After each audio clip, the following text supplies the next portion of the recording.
السلام عليكم ورحمة الله وبركاته. النهاردة يا جدعان معنا مباراة انجلترا وكرواتيا اليوم. مباراة قوية جدا جدا في بطولة كأس العالم من الجولة الأولى. طبعا المباراة هتبدأ اليوم على الساعة 11 مساء بتوقيت القاهرة وتوقيت السعودية والعراق.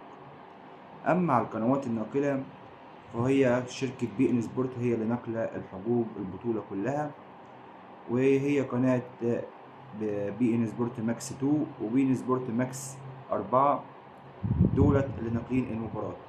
طبعا مباراة زي دي هتبقى مباراة ديربي، لأن كرواتيا منتخب قوي وداخل منافس على البطولة، وانجلترا المنتخب برضو القوي ومنافس برضو على البطولة. فإن شاء الله المباراة تنتهي بنتيجة كويسة جدا جدا وكلنا نستمتع بهذه المباراة. ودي كانت حلقتنا النهاردة، تعرفنا على موعد المباراة والقنوات الناقلة. ويلا السلام عليكم ورحمة الله وبركاته. ليتس جو.